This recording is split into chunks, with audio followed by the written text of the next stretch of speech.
serta dua adik laki-lakiku yang masih duduk di bangku sekolah. Sejak menjadi janda, hidupku berubah. Aku harus bekerja apa saja demi menyambung hidup. Mulai dari jadi buruh cuci di rumah tetangga, jualan gorengan keliling desa, hingga jadi pelayan warung makan di terminal. Tapi semua itu tetap tak cukup. Setiap malam aku menghitung sisa uang di dompet dengan mata basah, bertanya dalam hati, haruskah aku menyerah? Sampai pada suatu malam, aku mendengar percakapan dari tetangga yang baru pulang dari Timur Tengah. Dia bilang, gajinya sebagai pembantu rumah tangga bisa sampai 6 juta per bulan. Lebih dari cukup, katanya, kalau hanya untuk makan, bayar sekolah, dan beli obat untuk orang tua. Malam itu juga aku merenung di teras rumah, di bawah cahaya bulan separuh. Ya Allah, apa ini jalan dari MU? Tanyaku lirih dalam hati. Rasanya seperti diberi pilihan antara bertahan dalam kemiskinan, atau mengadu nasib ke negeri orang dengan segala risiko yang tak bisa kutebak. Setelah meminta restu ibu, dan mengurus segala dokumen lewat agen penyalur resmi, aku pun terbang ke Arab Saudi. Ini pertama kalinya aku naik pesawat. Pertama kalinya pula aku meninggalkan tanah airku lebih dari 3 hari. Begitu sampai di Bandara Riyadh, aku langsung dijemput oleh seorang pria tinggi berjanggut lebat yang memperkenalkan diri sebagai Tuan Farid. Dialah majikanku. Umurnya mungkin sekitar 35 tahun. Wajahnya tampan dan terawat. Mobilnya mewah dan berkilau. Tapi ada sesuatu dalam sorot matanya yang membuat hatiku tak tenang. Ismi Sari. Ucapku gugup sambil menunduk saat pertama kali berjabat tangan. Tama, cantik sekali. Jawabnya dengan bahasa Arab bercampur Inggris yang kuterjemahkan dalam hati. Kalimat itu membuatku sedikit merinding. Aku ditempatkan di rumahnya yang besar dan sepi. Hanya ada satu pembantu senior bernama Amina, wanita Arab berusia sekitar 50-an. Dia sangat baik dan membantuku beradaptasi dengan cepat. Tapi anehnya, baru seminggu aku di sana, Amina tiba-tiba dipulangkan. Katanya, karena sudah terlalu tua. Sejak saat itu, aku tinggal seorang diri di rumah itu. Hanya ada aku dan Tuan Farid. Setiap pagi aku menyiapkan sarapan, menyapu rumah yang tak pernah benar-benar kotor, dan mencuci pakaian yang jumlahnya tak seberapa. Tapi setiap aku melewati ruang tengah, atau menghidangkan teh di meja kerjanya, aku merasa dia selalu mengamatiku dari ujung mata. Tubuhmu langsing, indah sekali saat kau menunduk seperti itu, ucapnya suatu sore, saat aku hendak membersihkan debu dari lantai marmer. Seketika tanganku gemetar. Aku pura-pura tak mendengar. Tapi jantungku berdetak lebih cepat dari biasanya. Hari-hari berikutnya terasa aneh. Aku merasa dia sengaja lewat di belakangku saat aku sedang membungkuk. Kadang tangannya terlalu dekat saat memberikan sesuatu. Dan yang paling membuatku takut adalah caranya memandangku seperti aku ini bukan manusia, tapi barang pajangan. Aku mulai menutup tubuhku lebih rapat. Kuikat kerudung lebih panjang, bahkan mengenakan jaket tipis meski cuaca panas. Tapi itu justru membuat tatapannya semakin dalam. Suatu malam, aku sedang membersihkan meja makan saat ia datang dari arah belakang dan berbisik. Kenapa kau sembunyikan keindahan tubuhmu dariku, Sari?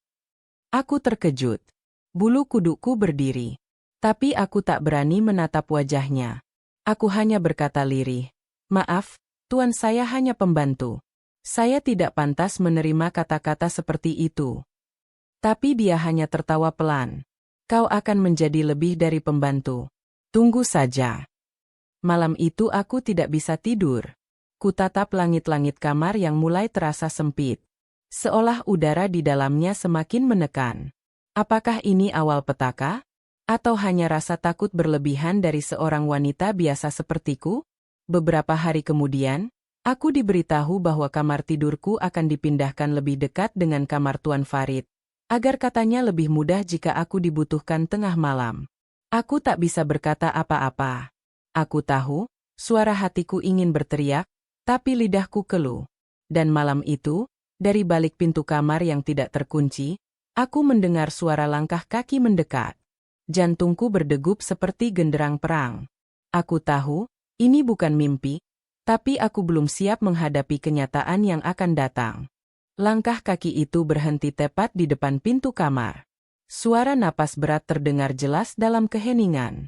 Aku berbaring kaku di atas kasur tipis, berpura-pura tidur dengan selimut menutupi tubuh hingga ke dagu. Jantungku seperti hendak meloncat dari dada. Nafasku kutahan sedalam mungkin, berharap yang di balik pintu itu hanya angin malam yang bersuara. Lalu terdengar suara pelan, seperti gumaman. "Say." Aku menggigil. Itu suara Tuan Farid. Laki-laki yang seharusnya hanya majikan. Bukan suami. Bukan keluarga. Dan tentu saja, bukan seseorang yang seharusnya berdiri di depan kamar pembantunya pada tengah malam. Tanpa mengetuk, pintu itu dibuka perlahan. Cahaya dari lampu koridor menyusup masuk. Aku masih berpura-pura tidur, tapi mataku sedikit terbuka, hanya secelah. Aku melihat sosok tinggi berdiri di ambang pintu, memandangi tubuhku. Lalu tanpa suara, pintu ditutup kembali. Tapi aku tahu, ini bukan akhir, justru baru permulaan. Esok harinya, aku mencoba bersikap biasa. Menyapu seperti biasa. Menyiapkan teh seperti biasa. Tapi mataku tak sanggup menatap wajahnya. Tuan Farid duduk di ruang kerja sambil membaca koran berbahasa Arab. Lalu tanpa menoleh ia berkata, "Semalam kau terlihat sangat damai saat tidur, Sari." Tanganku langsung gemetar. Gelas teh yang kubawa hampir jatuh dari nampan. Aku hanya menjawab lirih, "Maaf, saya tidak mengerti maksud Tuan." Ia menatapku dengan senyum tipis. Senyum yang tidak membuatku nyaman. Aku tak pernah tertarik dengan wanita manapun sejak istriku meninggal. Tapi kau berbeda. Tubuhmu membuatku sulit tidur. Aku menunduk lebih dalam, mencoba menahan air mata yang nyaris jatuh. Aku bukan wanita yang mudah panik. Tapi ucapan itu bukan sekadar pujian, melainkan peringatan bahwa aku sedang masuk ke wilayah yang bukan milikku. Wilayah yang berbahaya. Hari-hari berikutnya aku jalani dengan perasaan waspada. Setiap kali aku membungkuk, aku merasakan matanya menelusuri punggungku. Setiap kali aku naik ke kursi kecil untuk membersihkan lemari atas, aku tahu, ia selalu muncul tiba-tiba di belakangku. Suatu sore, saat aku sedang menyiram bunga, ia berdiri di balik jendela lantai 2, mengamati dalam diam. Aku pura-pura tidak sadar. Tapi saat aku menoleh, dia masih menatap, tanpa berkedip. Seolah-olah aku ini bukan manusia, melainkan pajangan. Seperti guci antik. Atau bahkan hewan piaraan. "Sari," katanya malam itu, saat kami hanya berdua di ruang makan. "Pernahkah kau jatuh cinta pada pandangan pertama?" Aku terdiam. Tak tahu harus menjawab apa. "Karena aku mengalaminya sekarang," sambungnya. "Pada tubuhmu." Ucapan itu seperti pisau yang menyayat. Bukan karena pujian, tapi karena aku tahu, aku tidak dipandang sebagai manusia. Aku dipandang sebagai tubuh, lekuk, objek, dan bukan wanita dengan hati. Aku mencoba mengelak. "Maaf Tuan, saya hanya pembantu. Saya di sini bekerja, bukan untuk hal lain." "Tapi kau janda. Bebas. Tidak terikat siapa-siapa," sahutnya cepat, tajam seperti jebakan. Aku menunduk, menahan tangis. "Justru karena saya janda, Tuan, saya menjaga diri lebih dari wanita manapun. Saya tahu bagaimana rasanya kehilangan. Dan saya tidak ingin kehilangan lagi, termasuk harga diriku." Ia tidak menjawab. Hanya menatapku dalam-dalam. Lalu berlalu begitu saja. Tapi sejak malam itu, aku tahu pikirannya sudah tak bisa dicegah. Hatinya mungkin tidak benar-benar jatuh cinta, tapi matanya sudah menelanjangiku jauh sebelum ia menyentuhku. Beberapa malam kemudian, saat aku hendak masuk kamar, kudapati sepucuk surat kecil terselip di bawah pintu. Isinya hanya satu kalimat. "Aku ingin memilikimu. Resmi. Dengan akad. Tapi hanya untukku. Jangan menolak." Tanganku bergetar. Dalam hati aku menangis. Ini bukan lamaran. Ini perintah. Dan jika aku menolak, apa yang akan terjadi padaku? Keesokan harinya, ia memanggilku ke ruang kerja. Duduk di kursi kulitnya yang besar, ia menatapku tajam. Tidak ada senyum. Tidak ada basa-basi. Sari, ucapnya tegas, aku ingin menikahimu. Nikah siri. Tanpa perlu orang tahu. Aku bisa memberimu segalanya. Uang, perhiasan, rumah. Tapi syaratnya, hanya aku yang boleh melihat tubuhmu. Tak ada pria lain, bahkan udara pun tak boleh menyentuhmu tanpa izinku. Aku menunduk. Mataku berkaca-kaca. Tapi aku tidak menjawab. Ia bangkit, mendekat. Suaranya melembut, tapi mengandung ancaman. Kalau kau menolak, aku akan kembalikan kau ke Indonesia. Tapi bukan sebagai pahlawan devisa, melainkan sebagai wanita yang gagal. Yang tak bisa menjaga pekerjaannya. Aku menggigit bibir. Dalam hatiku, teriakanku bergema. Tapi lidahku tetap keluh. Akalku bercampur aduk antara logika dan marwah. Antara harga diri dan rasa takut. Dan malam itu, aku hanya bisa duduk di tepi ranjang, memandangi langit-langit dengan mata kosong. Aku tak tahu harus bahagia atau menangis. Karena saat itu, aku sadar, aku sudah kehilangan kendali atas hidupku sendiri. Pagi itu rumah terasa lebih sunyi dari biasanya. Langit Riyadh masih dilapisi kabut tipis, dan udara gurun menyelimuti halaman belakang dengan debu halus yang beterbangan. Aku berjalan perlahan ke dapur, namun langkahku terhenti saat melihat satu koper besar di dekat pintu belakang. Itu milik Amina. Kenapa kopermu di situ, Kak Amina? Tanyaku dengan nada khawatir. Amina menoleh dengan mata yang sembab. Ia tersenyum, tapi tak mampu menyembunyikan getir di wajahnya. Aku disuruh pulang, Sari. Katanya, aku sudah terlalu tua untuk bekerja di rumah ini. Jantungku tercekat. Padahal Amina baru 2 bulan bekerja kembali setelah sempat libur panjang. Tak ada tanda-tanda dia akan diberhentikan. Ia wanita yang teliti dan cekatan, jauh lebih berpengalaman dariku. Aku mencoba menahan emosiku. Lalu, siapa yang akan bantu aku di rumah sebesar ini? Amina hanya menggeleng pelan, lalu meraih tanganku dan menggenggamnya erat. Hati-hati, Sari. Tuan Farid bukan lelaki biasa. Dia punya sisi gelap. Jaga dirimu, ya. Jangan biarkan dirimu hanyut karena kelembutan yang palsu. Setelah mengantar Amina sampai mobil penjemput datang, aku kembali masuk rumah dengan perasaan sepi. Kini aku benar-benar sendiri. Tak ada lagi teman bicara. Tak ada lagi orang yang bisa kupeluk saat aku ketakutan.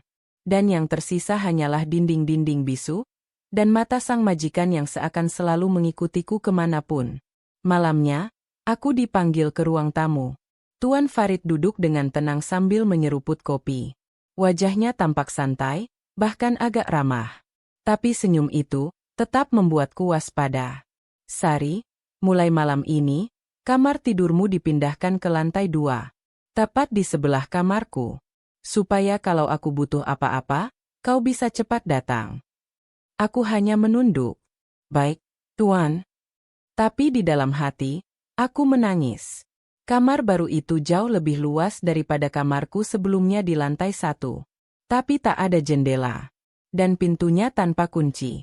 Satu-satunya ventilasi hanyalah lubang udara kecil di atas tembok, yang mengarah langsung ke kamar utama Tuan Farid. Aku tahu karena malam itu, aku bisa mendengar napasnya dari sela ventilasi. Suara napas berat, dan kadang gemetar. Aku mencoba tidur dengan selimut menutupi tubuh, tapi setiap bunyi di luar kamar membuatku tersentak. Bahkan suara detik jam dinding terdengar seperti genderang ketegangan. Aku tahu, malam-malamku tak akan pernah tenang lagi. Beberapa hari setelahnya, semuanya berubah perlahan namun pasti. Tuan Farid mulai memperlakukan aku seperti istri, bukan pembantu. Pagi-pagi ia memanggilku dengan suara lembut. Sari, pakai gamis biru muda yang kupilihkan. Ya, itu cocok dengan warna kulitmu. Siang hari, ia mengajakku duduk bersamanya di ruang tamu sambil menonton film Arab klasik. Ia menyiapkan makanan dan menyuapiku dengan tangan sendiri. Kau tak perlu bekerja hari ini. Duduklah di sini. Aku ingin memandangi wajahmu. Malamnya, ia mengetuk kamar dengan membawa secangkir susu hangat. Minumlah, biar tidurmu nyenyak. Kau butuh istirahat.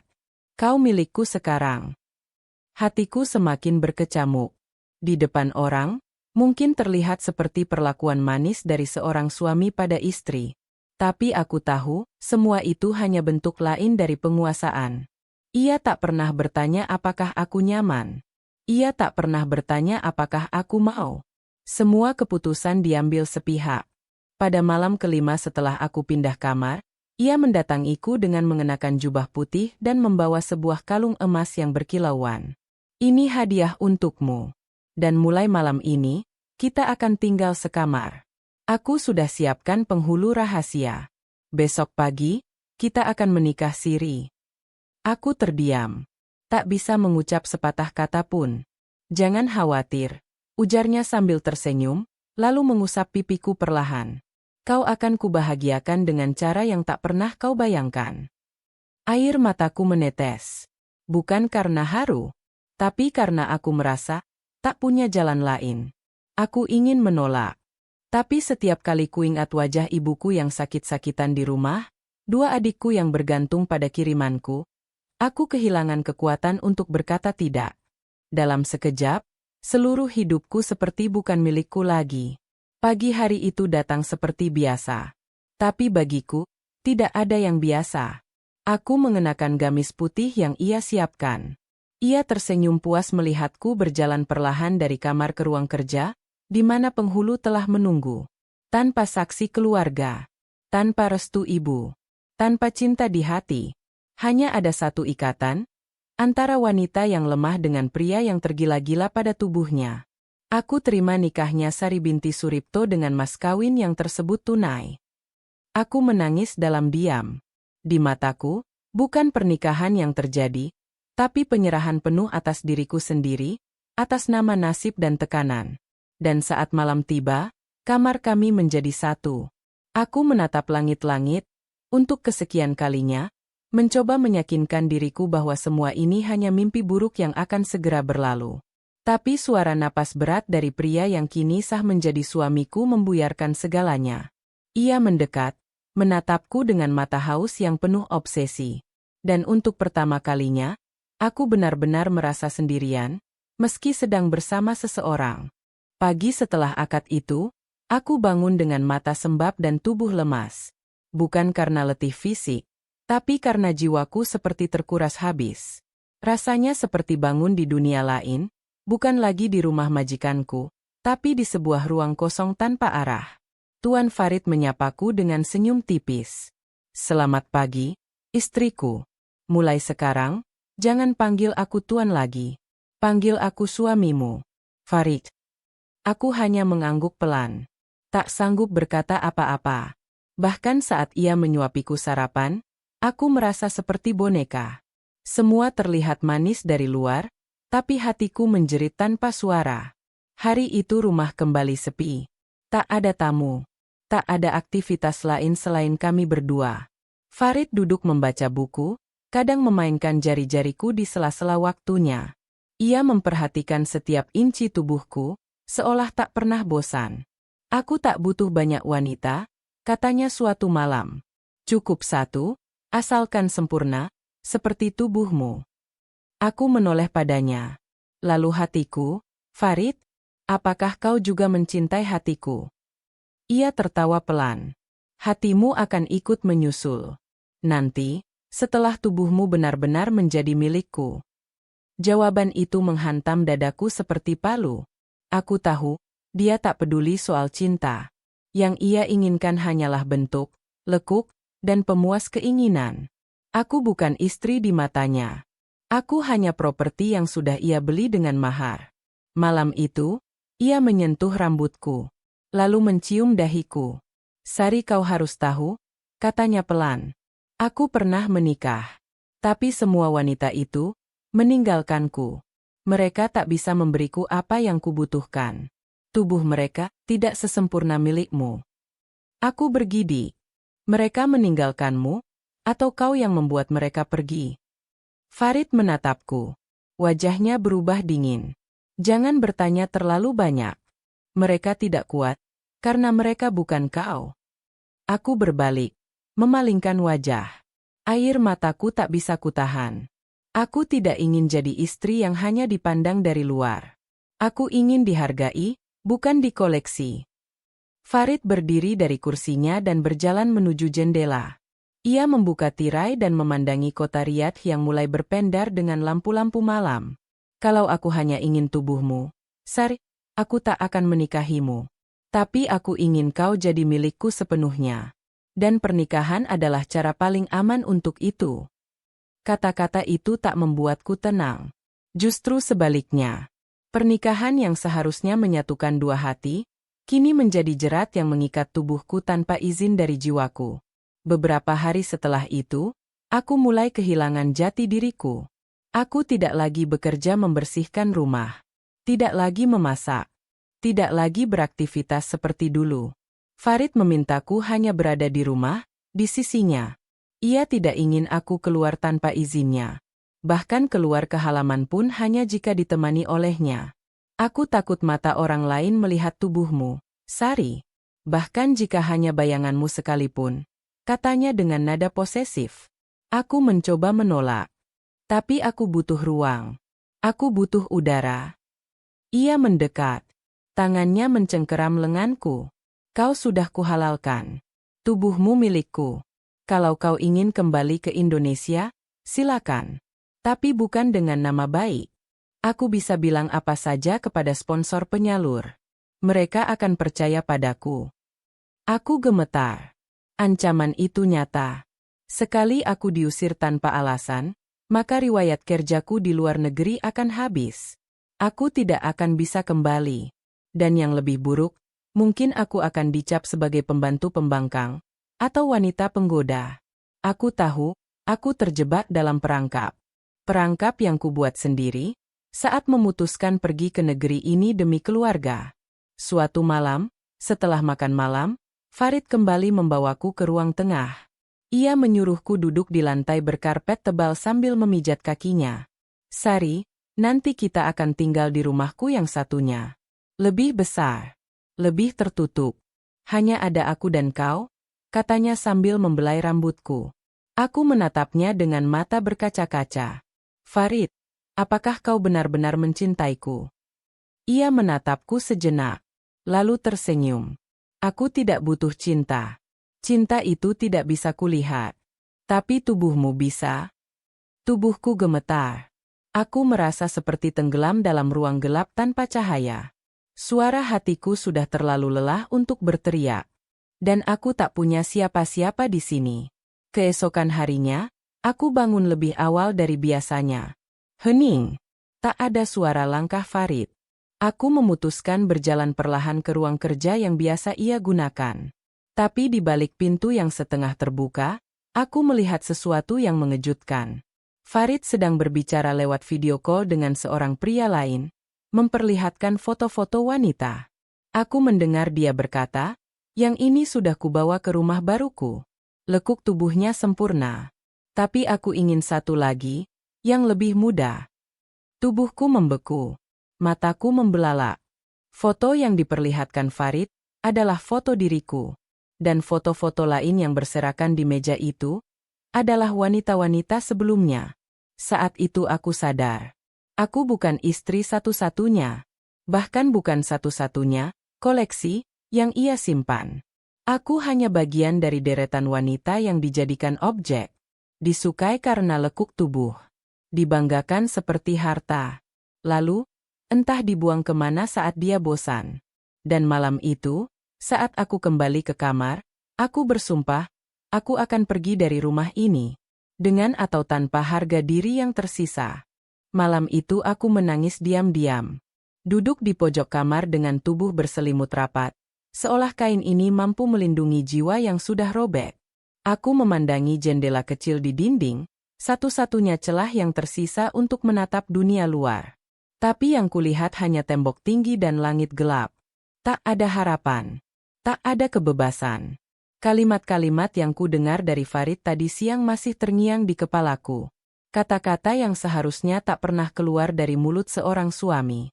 Ia tidak bicara tentang kasih sayang. Ia tidak bicara tentang masa depan. Yang ia puji, hanya tubuhku. Aku suka pinggangnya, ramping. Kulitnya putih. Pahanya padat. Dadanya sempurna. Itulah yang ia katakan kepada temannya lewat video call. Bukan tentang hatiku. Bukan tentang kesetiaanku. Bukan tentang perjuanganku datang dari negeri jauh untuk membantu keluargaku. Tapi hanya tentang bentuk. Tentang lekuk. Tentang bagian tubuh yang bisa ia pamerkan, lalu ia tukar kapan saja jika ia mau. Aku merasa jijik. Tapi bukan hanya kepada Farid. Aku mulai muak pada diriku sendiri. Kenapa aku diam? Kenapa aku biarkan semua ini terjadi? Pagi harinya, aku memberanikan diri berbicara dengan suara yang gemetar. Farid, aku ingin bicara. Ia menoleh sambil menyuap potongan roti. Aku merasa tidak menjadi istrimu. Aku hanya merasa seperti wanita simpanan yang kau beri akad untuk menutupi keburukan. Farid meletakkan rotinya. Wajahnya datar, tanpa ekspresi. Kau merasa begitu? Padahal kau kuperlakukan istimewa. Kau tak harus bekerja. Makan enak. Pakai baju bagus. Dibelikan emas. Apa kurangnya? Aku menatapnya sambil menahan air mata. Semua itu bukan cinta. Itu hanya pembungkus dari niatmu untuk memilikiku secara lahir. Tapi batinku tak kau sentuh. Hatiku tak pernah kau tanyakan. Kau hanya ingin tubuhku, Farid. Kau bukan mencintaiku. Kau mengoleksiku. Wajah Farid berubah dingin. Rahangnya mengeras. Ia bangkit dan mendekatiku perlahan. Jaga mulutmu. Jangan bandingkan diriku dengan pria jahat. Aku menikahimu. Kau halal untukku. Jadi semua yang kulakukan padamu sah. Tapi tidak adil, ucapku lirih. Ia mendengus pelan, lalu pergi meninggalkan meja makan. Tapi aku tahu setelah itu, segala sesuatu akan berubah. Hari-hari setelahnya menjadi sunyi. Farid tak lagi mengajakku bicara banyak. Ia mulai pulang larut malam. Kadang aku melihat bekas lipstik di baju atau aroma parfum yang asing. Aku tak menanyakannya. Untuk apa? Bahkan jika ia berselingkuh, aku tidak yakin bisa menuntut apa-apa. Aku istri siri. Tanpa saksi dari pihakku. Tanpa surat resmi. Hanya janji yang diucapkan oleh mulut seorang pria, yang tak pernah peduli pada isi hati perempuan. Di dalam rumah, aku semakin merasa seperti hantu. Hanya dipanggil saat ia butuh. Hanya disentuh saat ia ingin. Sisanya, aku seperti tak ada. Suatu malam, aku coba berbicara lagi. Farid, apa benar? Sebelum aku ada banyak wanita lain. Ia menatapku datar. Ada. Tapi tak ada yang seindah dirimu. Kenapa? Aku menunduk. Lalu, kalau suatu hari kau bosan padaku. Farid tertawa kecil. Tapi tawanya hambar. Maka aku akan mencari yang baru. Tapi kau tetap di sini. Kau bisa tinggal, atau pergi. Hatiku seperti ditampar. Kata-katanya begitu ringan, seolah aku hanya barang titipan. Aku tidak punya tempat di hatinya. Aku hanya menempati kamarnya. Tubuhku diinginkan. Tapi keberadaanku tak dianggap. Dan malam itu, malam ketika ia kembali menyentuhku tanpa kata, aku merasa mati. Bukan tubuhku, tapi jiwaku. Karena tak ada yang lebih menyakitkan dari sentuhan yang tak didasari cinta. Beberapa hari setelahnya, aku merasa ada yang berbeda dalam tubuhku. Aku mual di pagi hari. Punggungku nyeri. Payudaraku nyut-nyutan. Dan yang paling mencurigakan, haidku tak kunjung datang. Dengan tubuh gemetar, aku nekat pergi ke apotek dekat kompleks. Dengan alasan membeli sabun. Aku membeli test pack dan menyembunyikannya di saku. Malam harinya, saat Farid keluar rumah, aku masuk kamar mandi. Dan saat 2 garis merah muncul dengan jelas di alat tes kehamilan itu, aku menangis. Tangisku bukan karena bahagia. Tapi karena aku tahu kini, aku akan semakin sulit keluar dari rumah ini. Karena ada nyawa lain yang kini hidup di dalamku. Dan ia adalah anak dari pria yang tak pernah mencintaiku, hanya menginginkan tubuhku. Malam itu aku menatap bayangan diriku di cermin. Perempuan dengan tubuh yang masih tampak muda, dengan mata sembab, dan kulit pucat. Perempuan yang kini telah menjadi istri, menjadi ibu, tapi tak pernah merasa menjadi manusia utuh di mata suaminya. Hatiku tak pernah diminta, bisikku lirih. Tapi tubuhku telah dia miliki sepenuhnya. Aku tahu, satu-satunya yang bisa menyelamatkanku kini adalah diriku sendiri. Aku harus bertindak sebelum semuanya terlambat. Dan dalam diam, aku mulai menyusun rencana. Rencana untuk kabur. Bukan hanya menyelamatkan diriku, tapi juga anakku yang kini tumbuh dalam rahimku. Malam itu Riyadh diliputi keheningan yang aneh. Angin padang pasir berdesir pelan, menampar lembut jendela kamar yang sedikit terbuka. Aku duduk di tepi ranjang sambil memandangi atap, berpura-pura tidur saat Farid masuk ke kamar. Ia tak banyak bicara malam ini. Hanya menatapku, lalu berbaring di sisi ranjang, memunggungiku. Tak lama kemudian, suara napasnya terdengar berat dan teratur. Aku tahu ia tertidur. Tapi aku justru semakin terjaga. Di dalam hatiku ada dorongan yang tak bisa lagi kutahan. Setelah melihat foto-foto wanita lain di ruang kerja tempo hari, ada sesuatu yang terus mengusikku. Siapa mereka? Kemana mereka pergi? Apa aku akan bernasib sama? Aku harus tahu. Malam ini, aku harus mencari jawabannya. Dengan langkah perlahan, aku turun dari ranjang. Kupastikan suara napasku tak terdengar. Kugenggam lampu senter kecil yang kusembunyikan di dalam laci meja rias. Kutatap wajah Farid sejenak. Ia masih tidur pulas. Aku melangkah ke arah lemari besar di sudut kamar. Lemari itu tampak biasa. Tapi ada satu sisi pintunya yang selalu terkunci. Kunci itu pernah kulihat terselip di saku celana Farid. Dan malam ini, saat ia mandi sore, aku sempat mengambilnya diam-diam. Dengan hati-hati, aku selipkan kunci ke lubang dan memutarnya pelan. Suara klik terdengar ringan, dan pintu lemari pun terbuka. Tapi yang kutemukan di balik pintu itu, membuatku nyaris menjerit. Ada sebuah panel kayu di belakang lemari. Aku mendorongnya perlahan, dan ternyata, itu bukan sekadar dinding. Di balik panel itu, tersembunyi sebuah ruang kecil yang remang-remang.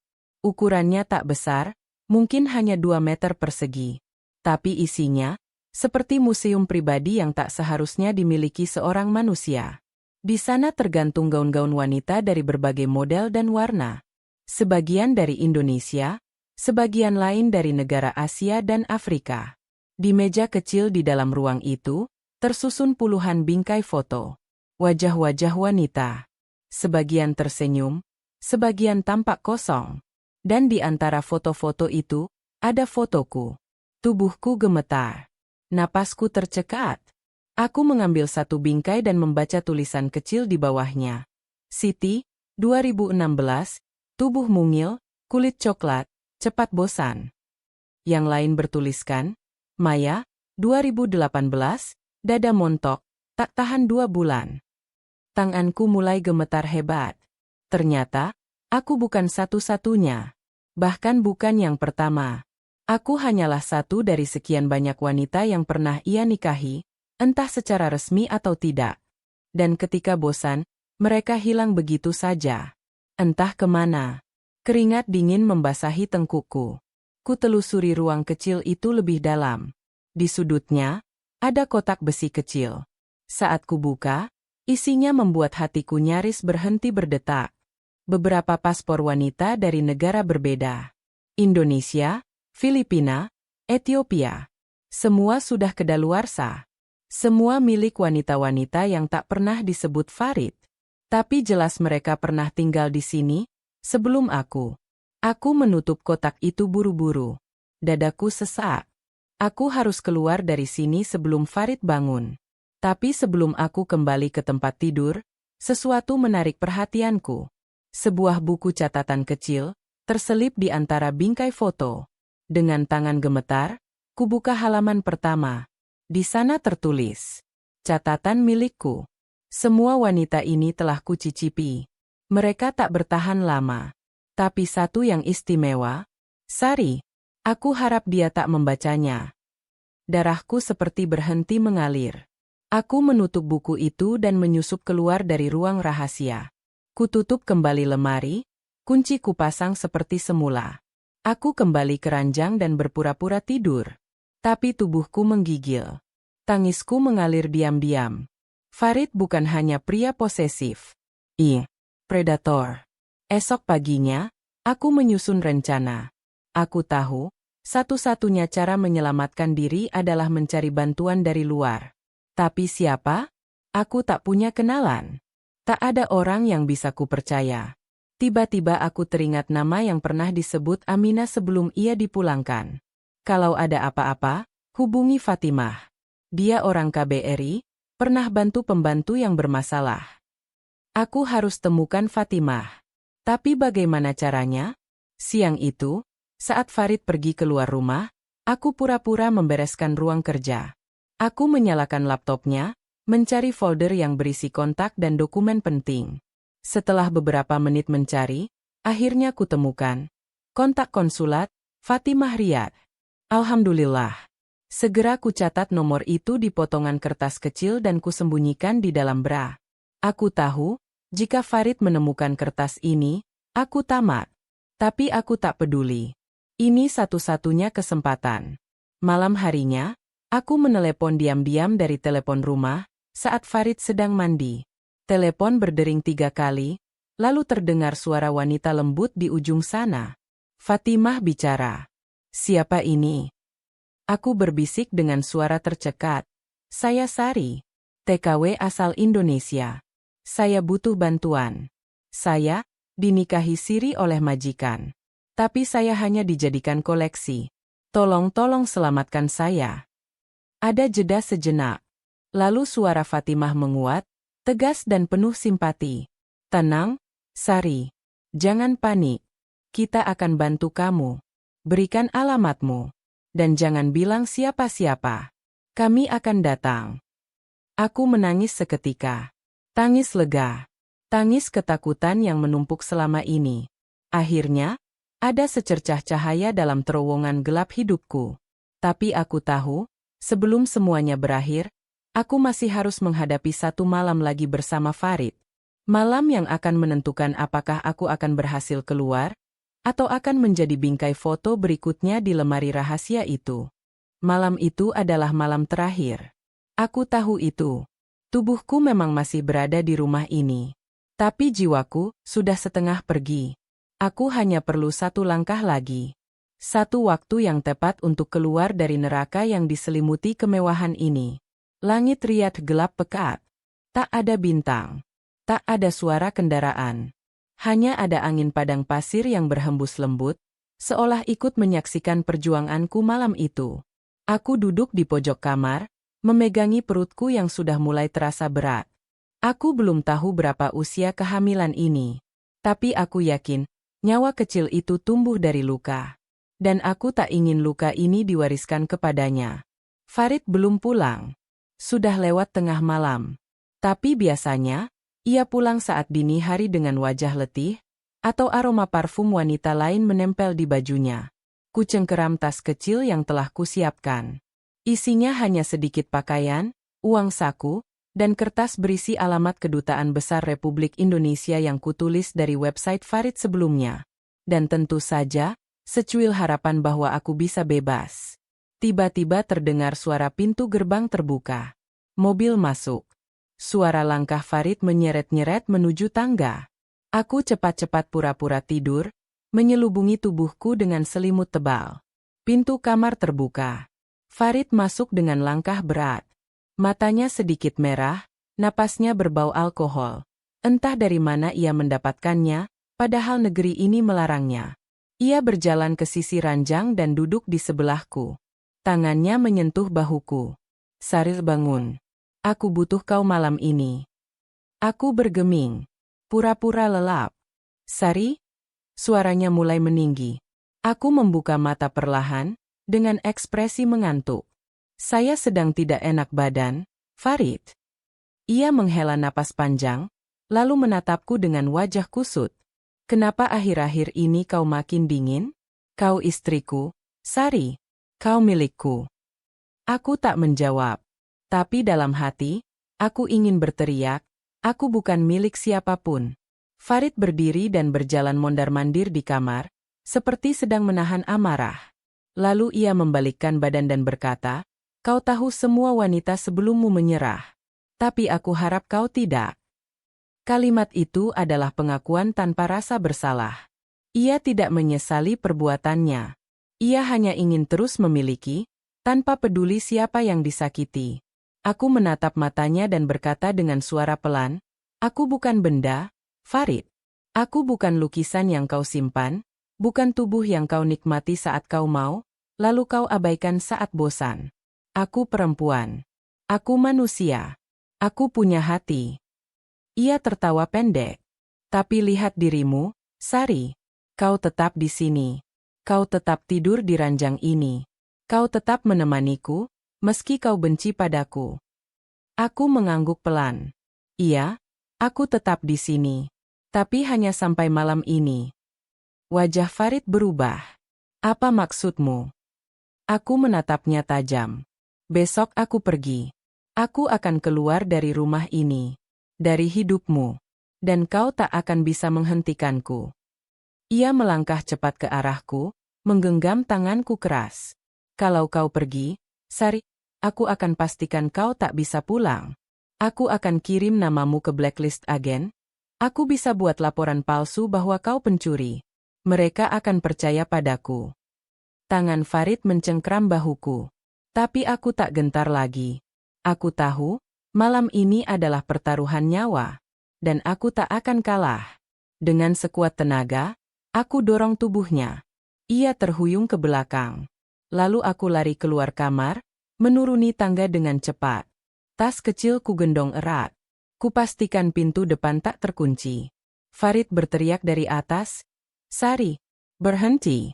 Kalau kau keluar malam ini, jangan pernah kembali." Aku tak menjawab.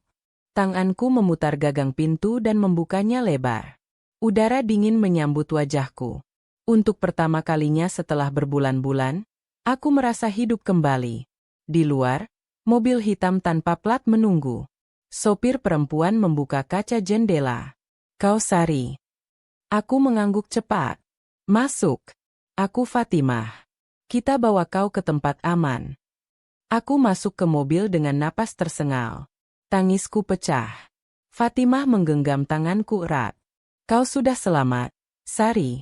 Sekarang, waktunya kau mulai hidup baru." Mobil melaju menembus gelapnya malam Riyadh. Di kaca belakang, kulihat bayangan rumah megah itu menghilang perlahan. Rumah tempat aku kehilangan harga diriku. Tapi malam ini, aku mengambilnya kembali. Beberapa minggu kemudian, aku tinggal di penampungan khusus wanita Indonesia di bawah perlindungan KBRI. Aku mendapat bantuan medis, makanan yang layak, dan yang paling penting, rasa aman. Perutku semakin membesar, dan setiap malam ku usap lembut dengan tangan gemetar. "Maafkan ibu, nak.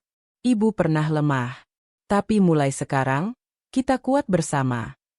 Aku tidak tahu bagaimana masa depanku. Tapi satu hal yang pasti, aku bukan lagi koleksi siapapun. Aku bukan lagi milik siapa-siapa. Aku adalah wanita. Dan aku akan menentukan jalan hidupku sendiri. Sahabat Cynthia Story yang dirahmati Allah. Kisah Sari yang baru saja kita dengarkan bukan sekadar cerita pilu tentang wanita perantauan, bukan pula hanya drama kehidupan tentang tubuh yang menjadi objek syahwat. Kisah ini adalah cermin.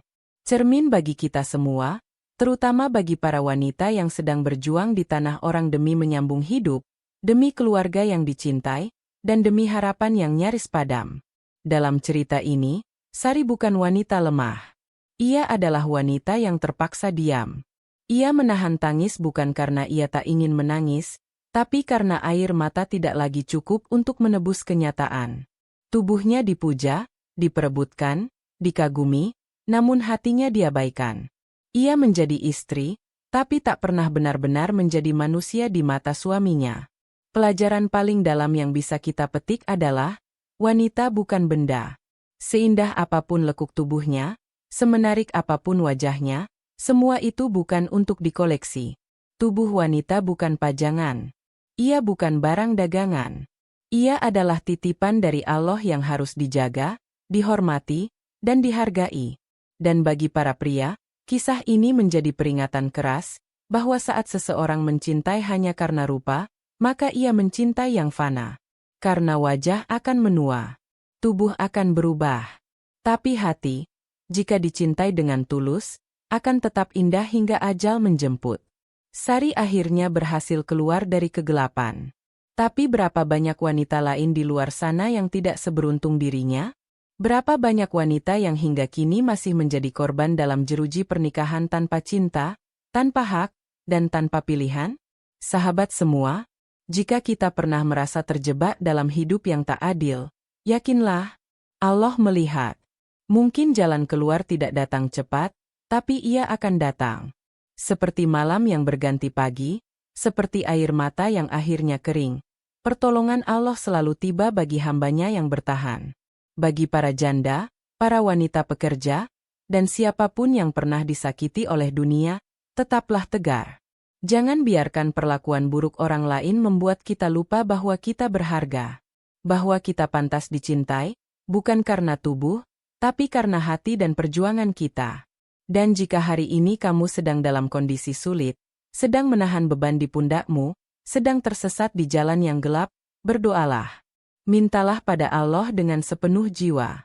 Karena tidak ada yang lebih memahami luka seorang wanita selain Rabb yang menciptakannya. Terima kasih telah mendengarkan kisah nyata ini bersama channel Cynthia Story. Semoga cerita ini menjadi pengingat bagi kita semua, dan menjadi pelita bagi mereka yang sedang dalam lorong kehidupan yang penuh duri. Mari biasakan bersholawat kepada Nabi Muhammad Shallallahu Alaihi Wasallam. Semoga setiap sholawat yang kita ucapkan menjadi peneduh hati dan pembuka jalan keluar dari segala kesulitan. Jangan lupa untuk klik like jika kisah ini menyentuh hatimu. Tekan tombol subscribe, aktifkan loncengnya, dan bantu share cerita ini agar lebih banyak orang yang sadar bahwa di balik tubuh yang dikagumi, seringkali tersembunyi hati yang luka dan jiwa yang berteriak minta diselamatkan. Sampai jumpa di kisah nyata berikutnya. Hanya di Cynthia Story, kisah hidup yang bukan hanya didengar, tapi juga dirasakan. Wassalamualaikum warahmatullahi wabarakatuh.